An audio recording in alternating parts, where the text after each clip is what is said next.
Hello, everyone. I'm Shivani on behalf of PSSM Australia. I heartily welcome to our Zoom. All right. The topic today is Maitri Buddha, and Patri sir during Buddha Purnami time. During my meditation journey, I think before I started practicing meditation, I didn't really think so much about Buddha or all of these great masters. I always knew that, of course, that there was energy. There couldn't be one God, one distinctive person who I could say, yeah, this is the God who would like correct the right and wrong and stuff. But I always felt and knew in my heart that the source creator was always a formless being. And as I started my meditation practice slowly, I started to read up about a lot of different masters.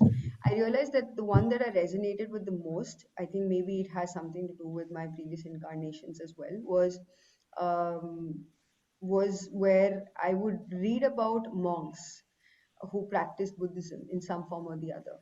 And so my first book was Lobsang Rampa's The Third Eye. And that's the first book that even Lobsang Rampa wrote. And for me, and it's more like his own biography written from his point of view, as and not as the doctor that he became, the walk-in, but his journey as a Tibetan monk. And I really resonated with it.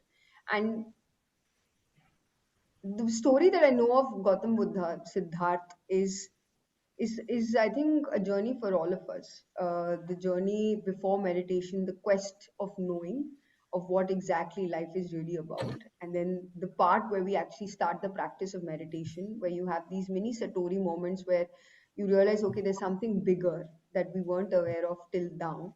And then there's the journey after where you realize, and of course the journey where you are experiencing your meditation and stuff, it's a longer journey. This is a concept that Patri sir gave, so I'm just putting my insight to it, and then I'll share the actual wordings that he shared. And then of course, once you are a regular practitioner of meditation, and then you're in the last phase, the phase of teaching meditation, you realize you're actually in that Buddha sthiti. So, Buddha before enlightenment is also a Buddha, and Buddha after enlightenment is also a Buddha. So technically, everyone is a Buddha, Buddha waiting to become an actual Buddha. So the three stages of enlightenment are enlightenment before enlightenment, then there's enlightenment proper, and there's an enlightenment after enlightenment. So the enlightenment before enlightenment, and enlightenment is not a it's not a very far-fetched thing which you cannot attain, or it's something which requires celibacy or requires some form of godhood state that we achieve, but it's just that realization within yourself of that infinity which exists in reality. You could be probably seeing a kind gesture that's been done to you witnessed a kind gesture that was being done. It could be feeding a homeless person, or a homeless person taking care of a dog. I'm giving you extreme examples, of course, but just small acts of kindness, like a small child, your child coming forward and saying, hey mom, I want to share my food with you, or him wanting to. It's just those small moments, those mini moments where suddenly you realize that life is much bigger than all your worries, problems, challenges, and all of those thoughts which are there in your mind. That is truly enlightenment, because you are able to see that, you're able to witness that moment as it is. So all of us are in this journey, those who are not just in the path of meditation, but anyone who is seeking to realize that there must be more meaning and purpose in life, in reality, in itself, in all of existence, there must be meaning and purpose, is also a Buddha, because that's the first stage, that's the stage of a disciplehood. There's a yearning. So even before Gautam Buddha became Buddha, when he was Siddhartha, he was also in a quest for finding something. There must be some, because you can never be truly satisfied, because all of us are always, we are truly emptiness, but we are not seeking emptiness. We are seeking completion in some form or the other. So we are always trying to feel a wholeness when essentially we are emptiness. So what will happen? Obviously there's a conflict, so we're always looking for something externally. That seeking, some people might seek it in the form of entertainment and excursion and some form of physical pleasures, or or like mental intellectual pleasures. But there are so many of us who also try to find more meaning and purpose through books. through meeting people, through traveling, through art, where they're exploring themselves. So that's the stage, that's the disciplehood stage. So the when we celebrate Buddha Purnami, it's actually when we say those three events, his birth, his enlightenment, and his parinirvana sthiti, it's actually that the journey before enlightenment, which led him to that point. He's seeking and yearning to go to all of those gurus for those 8 years, practicing such harsh technique, going beyond his body, just with that simple desire to know there is something more in life. And that is why Patri sir called all of us masters in the new age and form, because all of us are seeking for that something. That seeking, eventually everyone is a Buddha, because everyone is seeking something. They might come in this lifetime or another lifetime, but when they do come, and that is usually the path of meditation, that is when they get into a stage of proper enlightenment. This is the stage of realization, the stage of masterhood stage, where you start to meditate and you realize, okay, I'm not just this physical body. There are so many subtle dimensions which exist. You can have varied kind of experiences in your life, where of course you might start with, even if you are seeking benefits of meditation, that is also a seeking, that is also a form of seeking. So never say, oh, you know what, I came for my spiritual experience and so that is higher. Nothing. Anything can be a trigger point for you to start your journey. And then you actually get into the process of proper enlightenment, where you realize, oh yeah, there is more to life. And then after that, and now so a lot of people think this is it. You know what, I continue this practice and one day I'll reach that samadhi sthiti. And this is what Patanjali Yoga Sutra finally says, I'll reach the samadhi sthiti, or in Buddhism it's called nirvan, parinirvan, and mahaparinirvan. I've understood everything, I've attained everything, now there's nothing for me to do. I'm not just the drop in the ocean, I am the ocean itself in this drop, and that's it. No, it's constant work, it's constant learning, it's constant fine tuning. And that is what Buddha represented to us. And today, as we sit and we discuss on the concept of Maitryi Buddha, that is what it really is. The third phase, the enlightenment after enlightenment stage, is the stage of a researcher, the stage of a teacher, the stage of a master.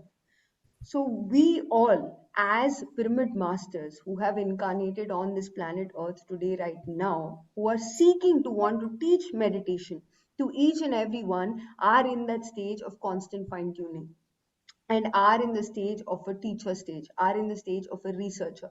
You might think, oh my god, I am only going through so many challenges in my meditation, I'm only trying to figure out if I'm in the right path, if I'm doing it the right way. I still get so many thoughts in my meditation. But each person that you choose to teach meditation to, that yearning within you to want to spread this knowledge to everyone, is what makes you part of this grand expanding consciousness of Maitreya Buddha. Maitreya Buddha is not a single individual who is incarnated, but it is the coming together of a mass awareness amongst the collective conscience, that we are all connected. We are all here, and there is a deeper meaning and purpose, and that is to truly explore and experience our life as it is.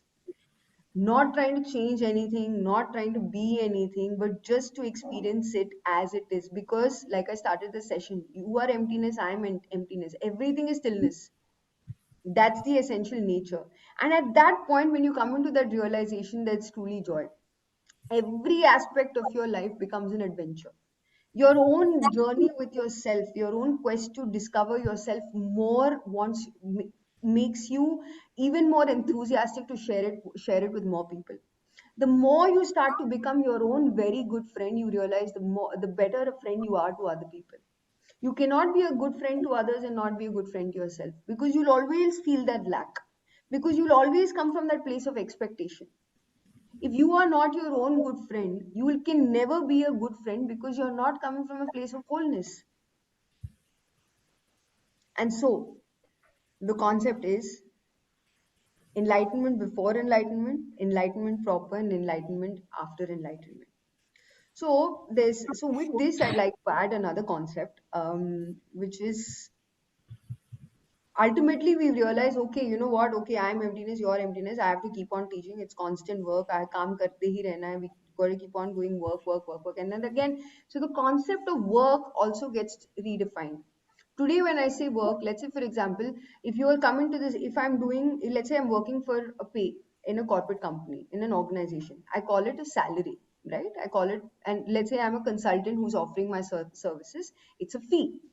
Let's say there's someone who's doing some form of social service for you, and you give them something, you give them as a goodwill gesture, you call it an honorarium. So everything where there is an exchange, we're attaching a certain tag to it, correct? So if we really have come here, even if I'm doing seva today here right now, and for that seva also, there's something that you think you're getting back, correct? That's our general understanding, right? So okay, I've come here, I've realized that I've come to teach everyone, and so then you think, oh yes, I am, you suddenly end up developing, okay, I am going to be teaching so many people, I am teaching meditation to so many people, oh, like, you know what, I am sharing my wisdom with so many people. So still, that's why in the teacher phase, ultimately when you come into the realization of what you are truly, like I said, if you are your own best friend, you can be a better friend to someone else. In that phase, what is the ultimate purpose? Why have we come here? Because there is a give and take in every transaction. Again, that's also Maitri Buddha consciousness. We have conditional friendships and we have unconditional friendships. We have conditional friendships which are defined by the societal norms in the kind of multiple relations that you have. You can have a workplace relation, you can have a professional relation, you can have a personal relation, you can have multiple coats that you wear. They're all bound by certain conditions, and each of these conditions are also stemming from a place of friendship only. Because now you have come to a stage where you understood, okay, that person is also going through their own unique journey, and I'm also going through my own unique journey. So that is where this concept of meditation, enlightenment, awareness, life zest comes in. So when we realize that what essentially enlightenment is, it stems into two things. You never regret anything. There is no lamenting, and you do not waste any time. Enlightenment in the physical reality, as much as we do meditations, Svadhyaya and Sajjana Sangatya, where we go on to explore, okay, you know what, I'm stillness, I am emptiness, I'm everything, I'm one with everything. This is at an intellectual level, but in the experiential level, enlightenment is experienced in these two forms. We do not lament anything. So if someone abuses you, you take it happily. That's a Buddha state. Someone came, and we've all heard that story. Someone came, Buddha was going, would go with his bhiksham dehi, whatever was served, he would eat. So he went to went to one village, and he was abused by that person, left, right, and center. You look like a person who is very capable of earning his own living, and now you're going around begging people. What is wrong with you? So that person kept on yelling, and then finally he gave his coin, but Buddha did not take it. That person, the person, he was offended. He's like, how dare you not take what offering I'm giving to you? And so all his disciples who were with him around Buddha and said, how could you just not say anything to this gentleman? So Buddha said, it was his, what he gave, he only got back. There was nothing for me to take. What he was only showing to me what he was. That was not a reflection on me. So that's a state, never lamenting anything. Whatever is happening in our life, whatever be the situation, no matter how extreme it is happening, no regrets. Every regret is a fresh blunder. All the energy that we receive in our meditation, if you have even a single regret in your life, oh, where you like, yo, why did I say that thing, it could just be you rebuking your own self to say, oh, you know what, I shouldn't talk like this, I shouldn't have said that, or that person should not have been like that, or this situation is not entirely right, or this could have been done better. As many times as you say this in a given point in time in a day, you realize that's your level of enlightenment. The second step of enlightenment is not wasting any time. If you are in at any given point in time not utilizing your time 100%, then you're not a Buddha. And I can tell you, when I do my own observation, if I have an impulse to want to pick up my phone, sometimes through meditation, of course, you gain this awareness where you realize, no, my time is only for my self learning and self growth. If something does not serve my purpose, I let it go. And we let it go because we have no regrets, no? So how does enlightenment manifest in this physical reality for us is broadly it can be categorized into two things. Never lamenting anything, so no regrets whatsoever. So within no regrets, everything comes. No complaints, non-interference, non-judgment, non-violence. All of this is a subcategory. No lamenting. If you don't lament anything, if you don't regret anything, which means you accept life as it is. So naturally you don't have any complaints and you don't interfere, you have no expectations. So a lot of times we do a backward calculation and we're like, oh, okay, but I should not interfere and I should not judge and I should not expect. So we try to work in that. But from the Buddhatva sthiti, if you understand from the concept of Buddha, what he realization he came, whatever happened, his 8 years of sadhana, where he did strong hatha yoga, everything led him to his final enlightenment through anapanasati meditation. Buddha's life can teach us so many things. Everything that is happening in our life is a churning and churning process to fine tune us into a beautiful sculpture that you can admire and say, wow, this is a piece of life that you can enjoy. Wow, this is a life that's well lived. Because you are going to be here in this physical body for a limited period of time. But ultimately, you are that expansive, expanding ever self. The few moments right before you leave your body, your entire life will flash before you, and that is the same thoughts and feelings you're going to carry in your next lifetime as well, because that is the summation of your entire life. And those 6 seconds that your entire life flashes before you leave your body is what is going to define the next moment. So what should your 6 moments be, those 6 seconds be? A life well lived. And what is a life well lived? Where you realize, yeah, whatever happened for the best. And so, from that state of enlightenment, we come into a state of awareness. And what essentially is awareness? Awareness is knowing two things. One, living in the current moment, current present moment. Current moment is fine, current present moment. And second, living in the eternity foreverness. So, both are applicable here. Our awareness is in two forms. One, knowing that I have to be completely living in this moment. Whatever is happening, you're taking the class right now, you're listening to the class right now, whatever it is, be completely immersed in this moment, because in this moment the true essence is there. When we dedicate, we like being aware in this current moment is dedicating ourselves 100% into this current moment. It's totally being alive in this moment. It's flowing happily in this here and now as it is. That's one aspect of awareness. That's one aspect of awareness. The other aspect of awareness is there was a distinct past, there is going to be a distinct future, and there is a present moment, and all of this are connected with one another. Today, how I choose to remember my past is what my past actually is. Today, what I choose to envision for my future is what my future actually is. My past does not affect my present. Whatever karmas that you've done in the past, if today you live with full, complete wisdom that whatever I am doing right now, whatever is happening to me, whatever is currently my situation, I accept it as it is completely. You have changed the definition of what your past karma is. And today, what you choose to do with how you want to envision and imagine a future for you is what creates that foreverness, is what creates your beautiful destiny.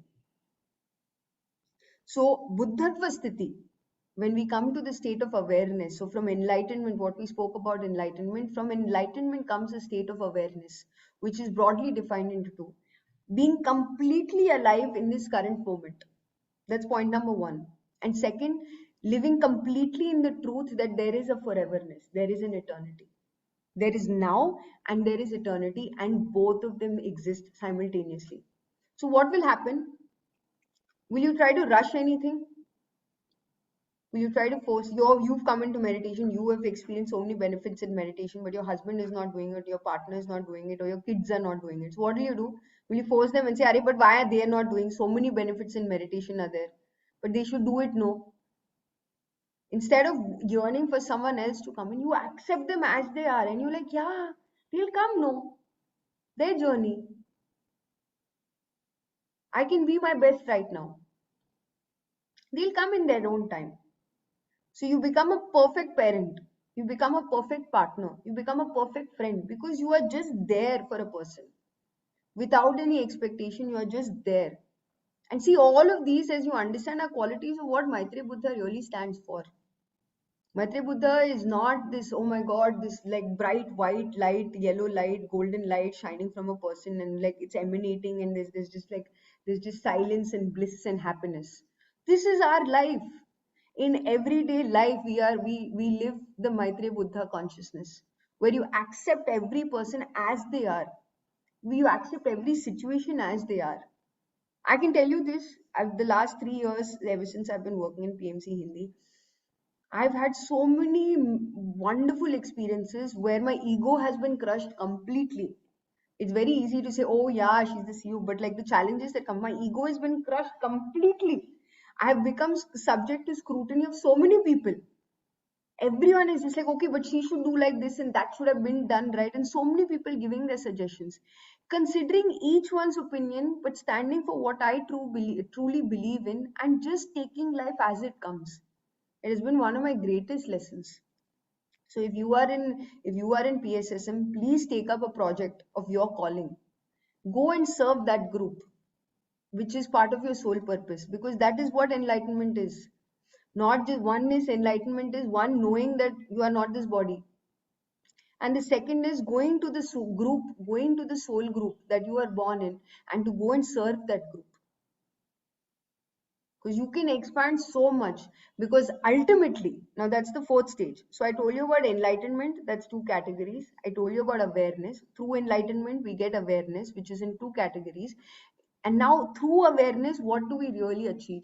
We achieve what is called life zest, the final ultimate stage, the natural result of your enlightenment and awareness, where every moment is enjoyed, every situation is savored, your life becomes absolutely dynamic, your life is absolutely adventurous and miraculous.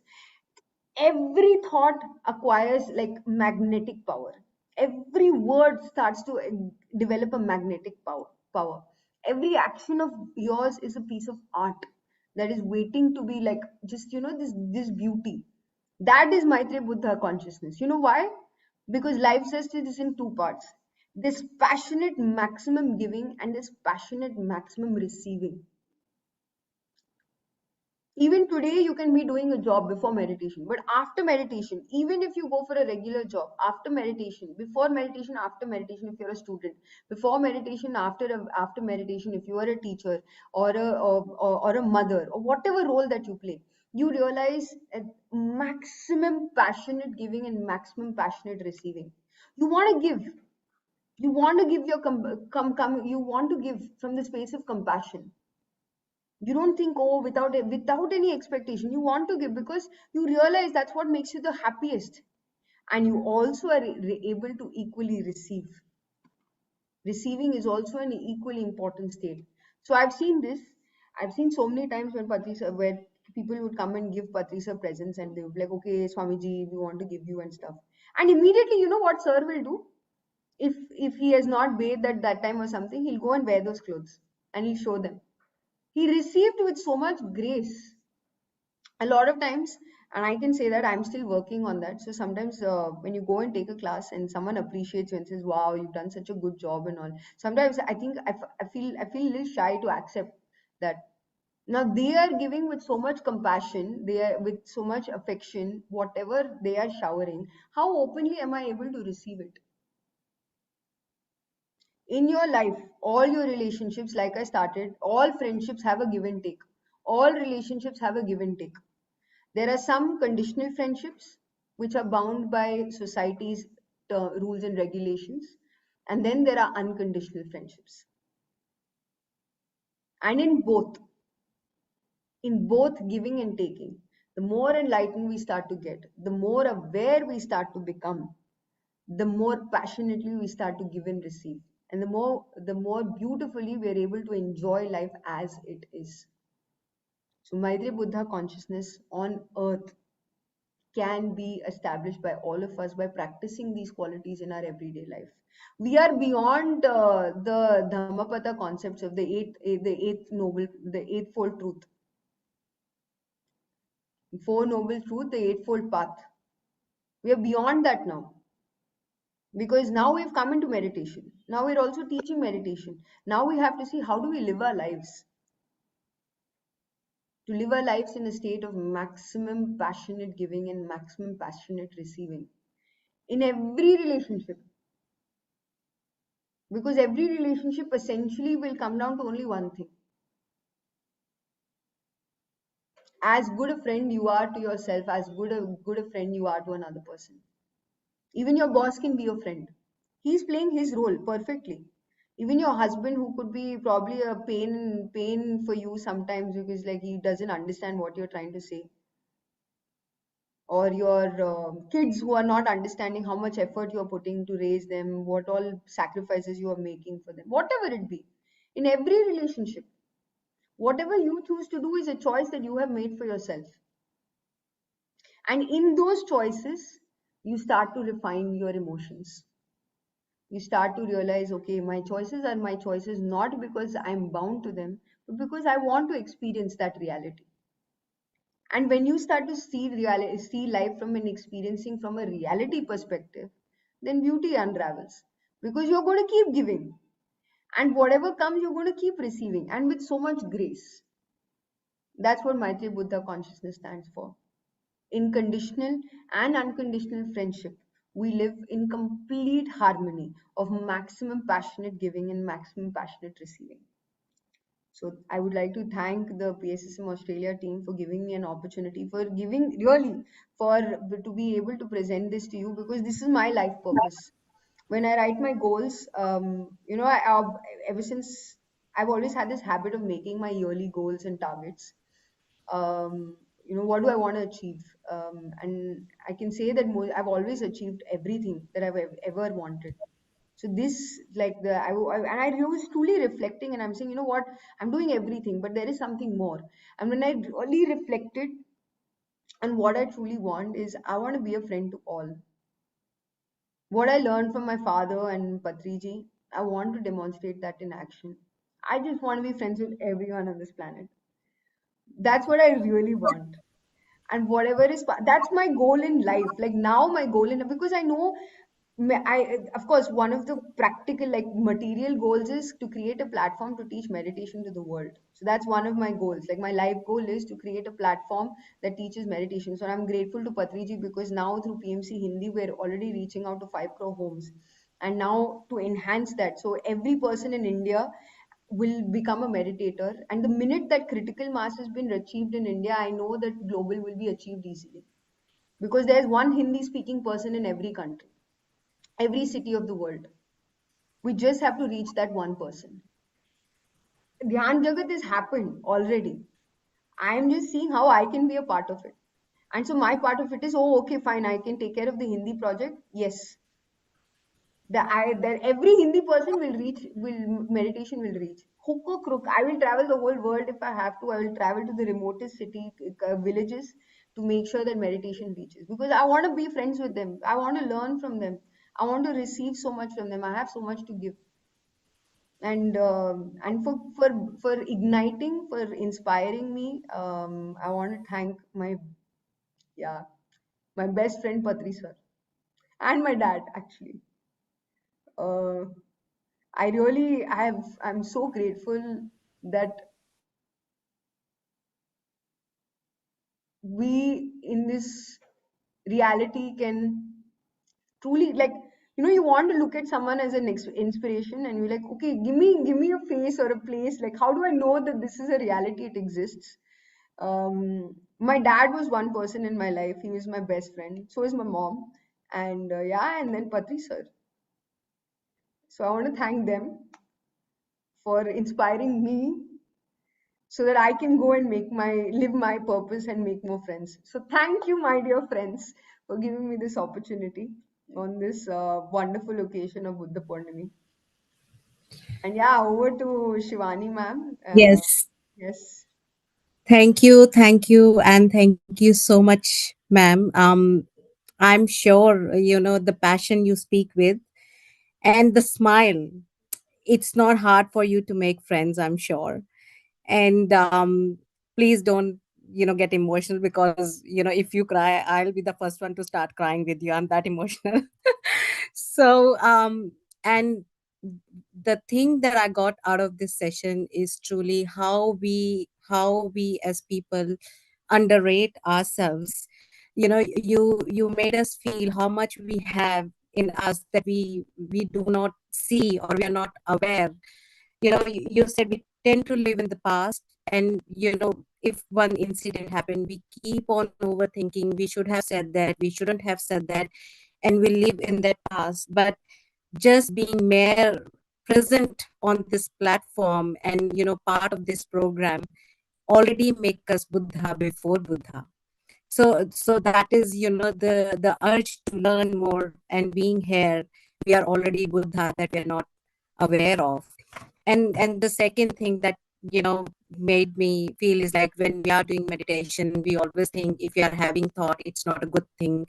But then just a feel of spreading meditation to the world through this platform or through other way is just, we are already a part of grand expansion of Maitryi Buddha. So thank you so much for making us, especially me, feel good that yes, we are doing something good. And what made me laugh is, you said, Buddha didn't have that lights on. And I actually asked this question to someone in one of the session. We in the pictures, they show light behind the Buddha. Is it true? Like, is there a light, actually light there? And they said it's just the representation of enlightenment. And yes, so thank you so much. I won't take much time. I'm sure our viewers have questions, and I'll request masters to please come forward and ask the questions. Questions or experience sharing, both are great. I'll Yes, get to learn more. anything.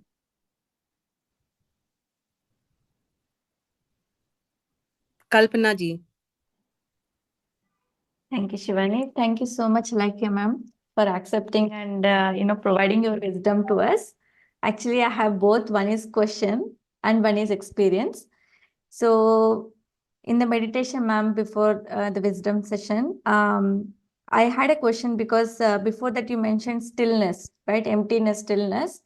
I was thinking about emptiness. Suddenly, my hands felt, like, they were in the shape, but there is nothing inside my hands. I could feel emptiness within my hands. But then again, I started questioning. So we are human beings. We are on Earth. So breath is our, the main thing that qualifies us human being, right? So because we are on Earth, what is the difference between the planets Earth and other planets? It's only gravity, right? So Earth has more gravity. Is there a connection between gravity and breath? Interesting question.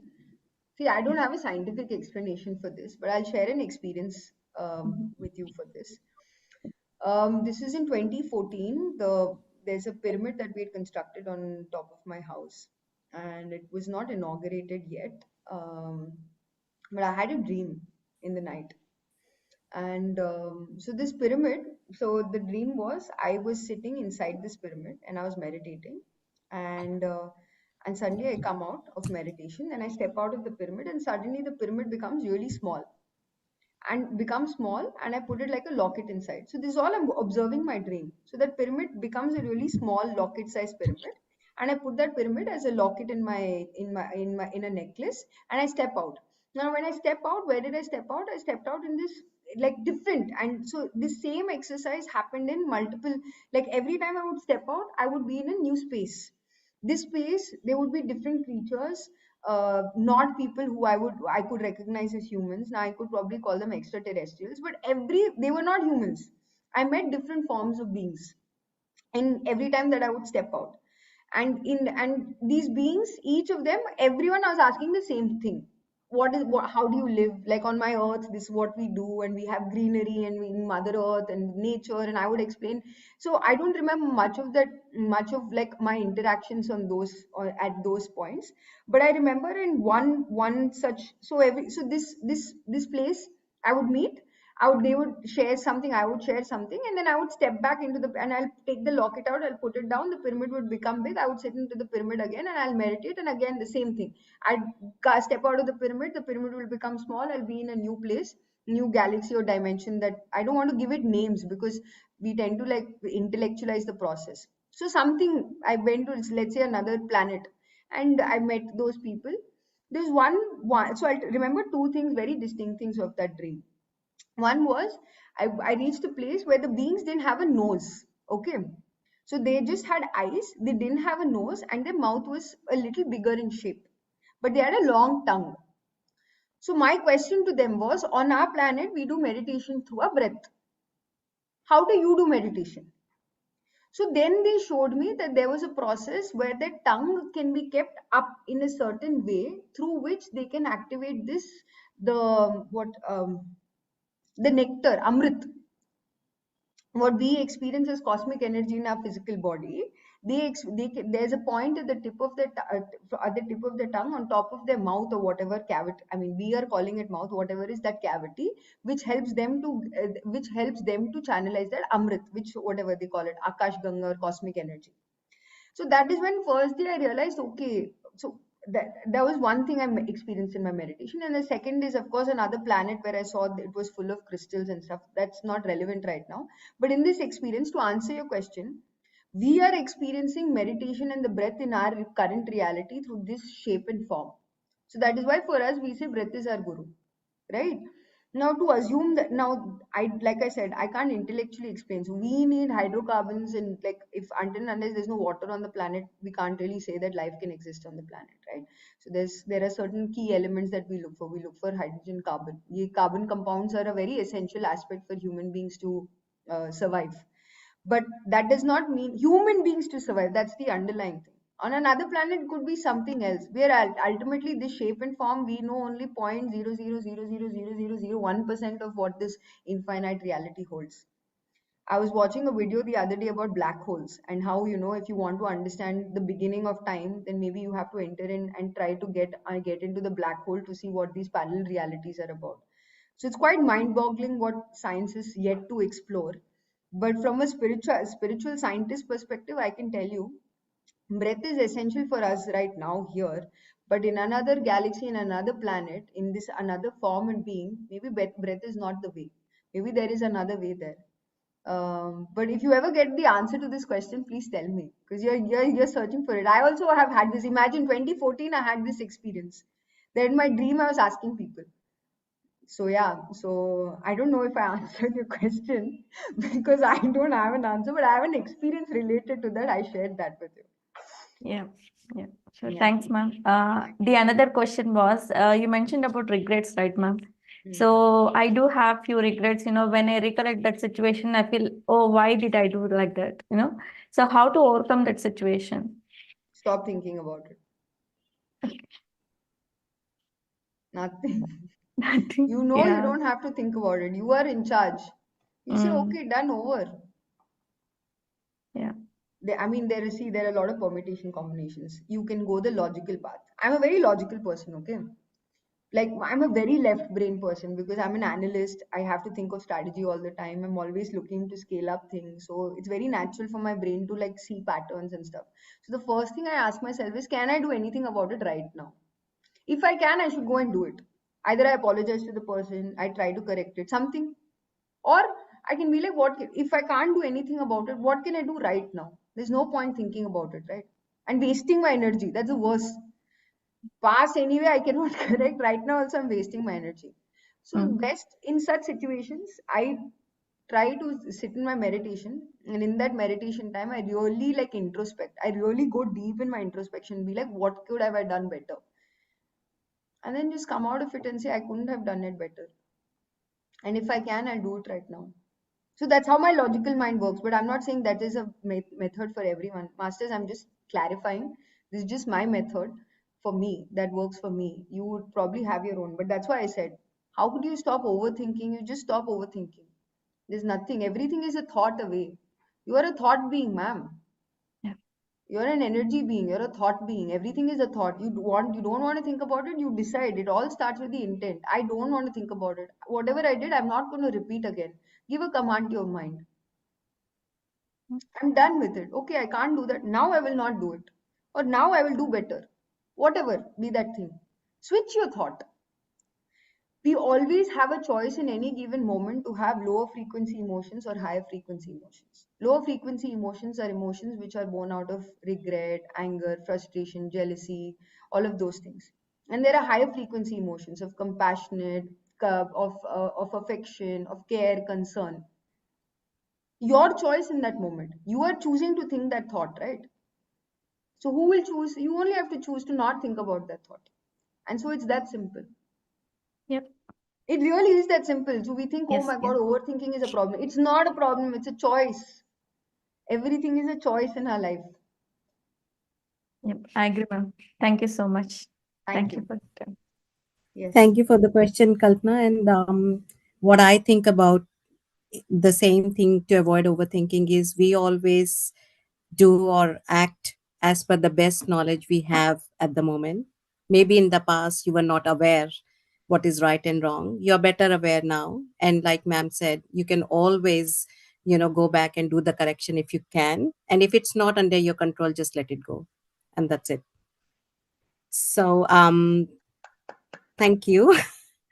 And any other question? Simiji, I think you were raising your hand. Do you have any question?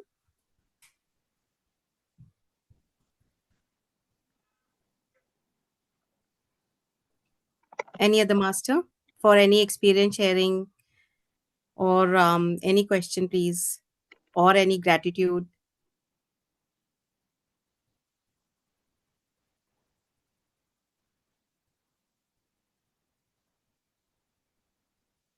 No? All right. Well, in that case, thank you again, ma'am, for wonderful session, beautiful wisdom sharing. And then again, what stand out for me is, we need to feel good about ourselves. We are already doing, good, and the path we are on and the program we have joined, that only tells, we are on the right path and we are already a path of becoming Buddha. So thank you so much. With this, I would also like to pass thank you and congratulations to all participants who joined today and from past 7 days for embarking their journey from Buddha to Buddha. With this, I like to extend my gratitude to PMC English for collaborating with us, Satish Ji from PSSM Malaysia for providing technical support, and flyer support from Jenny, Prithvi, and Sharmaji. Lastly, a big thank you to the PSSM admin team for their endless support in making this session a success. Again, to our viewers, to our audience, without you, all this would not have been a success. So thank you so much for staying with us. Thank you. Thank you, ma'am. Thank Thank you, you. Thank you, Have a everyone. good ma'am. Thanks. night, Thank you, guys. masters. Good night.